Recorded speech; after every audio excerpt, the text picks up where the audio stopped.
They have a contact center operation in Cape Town of about 1,500, about that now, correct. and growing. They've obviously experienced fast growth, and they've also have the problems we all face around performance, attrition, the pipeline. And they want to practically sort of engage with industry around how can we work together to mitigate some of the unnecessary trends that are happening. But I'll pass over to Nicky.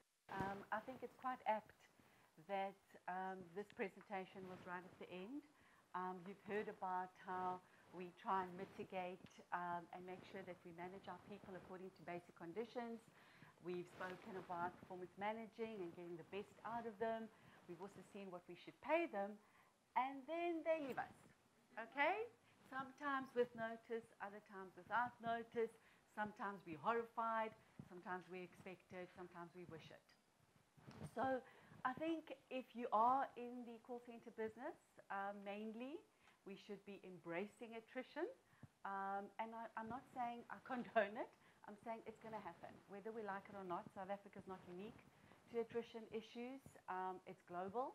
I think it's just how we manage it going forward. I spent 15 years working for a human capital organization within AdCorp and spent the last 2.5 years at Capita. The people bit is really my passion. So what I wanted to just remind us of, the perfect world in the old employment deal, where everybody just did what they were supposed to do. There was loyalty, there was job for life, our people followed instructions, there were no challenges, there was trust, there was keeping up to the promises. Well, that's over, guys. And if you are still, I don't want to say privileged to be working in an environment like that, I think they're few and far between.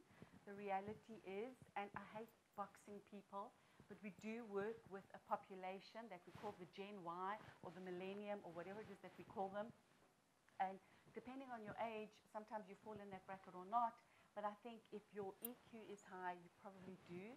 Otherwise, you've missed the mark on what our people are actually wanting. So while some of us recruit the age group that we find the biggest unemployment percentage, and I often wonder, so you can't find a job and we gave you a wonderful job and we've loved you and then you leave us, versus maybe a bit of a more mature individual. So whatever it is, guys, let's not box it. And Gary spoke very cleverly around the life noise and the inner game, and I think that plays a very, very big part. So if I look at the two employment deals, the one was very high compliance, and the newer one is about education. Educate our people what you want, what you don't want. They then make the decisions whether they should stay or not. So, I spent some time Googling and trying to get the right definition for notice. But really what it is, you're giving your employer the opportunity to replace you in a decent amount of time. So, of course, there's resentment and a lot of disgruntlement when our guys say, I'm resigning, and sorry, I've got to leave today. I hope you're okay with that. Cheers. Or it's silence, you just wonder what happened. So I think the very, very, very beginning, and please understand that I'm stating some of the obvious stuff, and sometimes going back to basics is where it should all begin. Do our people know what the notice periods are? But do we? No, not the advisors. They know. The people that are working with them, the support teams, the team leaders, the HR, recruitment, do they really understand it? Are we educating our people? And I know that it sounds so basic. Of course they do. But do they? I've done a bit of homework, but the one that interested me the most, and we've all heard it, so why do they leave without working their notice periods? Because they can. And they might not think that you care. They might not know that it's actually a breach of their contract. They might, and because our business is so high impact and fast, all we're worrying about is replacing them as soon as possible. Instead of going back a bit and saying, hold on a minute. Our whole industry has worked around your attrition forecast. your attrition forecasts already that you're going to have at least 50 to 60% of guys not working their notice period. So I get it, and business does need to do that to protect the commercial interests. But if we take a step back and go, hold on a minute, at recruitment, what are we doing about it? What's our education process at each step of the way? And I mean, I'm talking specifically in our environment. Let's say it takes 3 to 4 weeks to find our people. Induction takes 4 to 5 weeks, sometimes shorter, sometimes longer. By the time they get to speed to competence, it's about 3 months. And all of a sudden, cheers, we're gone, thanks. We had a great time here. Now, at recruitment, are we educating our guys? And I mean, I've run recruitment businesses, and I know that the pressure to fill numbers sometimes overtakes having a proper discussion. You're interviewing me. You can see that I've worked at company XYZ for 2 years. My job starts in a week's time. I'm like, yes, okay, I'll join. Do we probe back and go, hold on a minute, you've got a 4-week notice. What are you doing about it? So the famous one that I absolutely adore is, no, my team leader said I can. No, my company said I can. Why? Why did your company say that you can leave within 4 weeks or 2 weeks or a week? Why?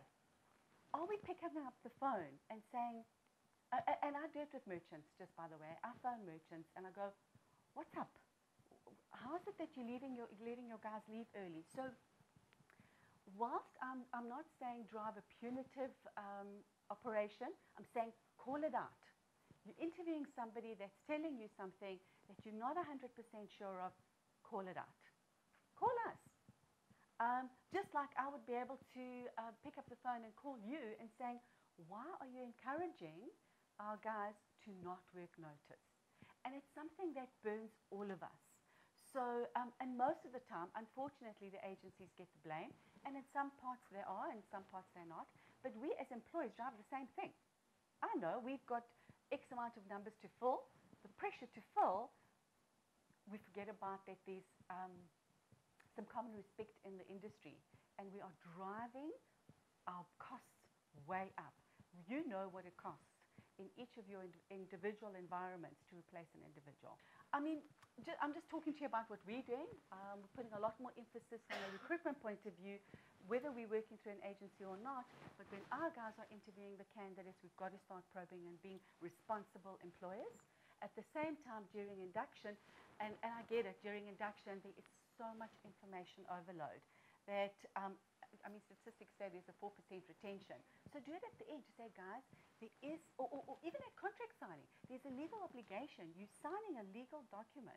Now, because the employers don't technically go and chase that value, to say, hold on a minute, this is what you asked, because had the shoe been on the other foot and there's a termination through a legal process, then the notice period goes, hold on, you owe me 4 weeks notice or 2 weeks notice.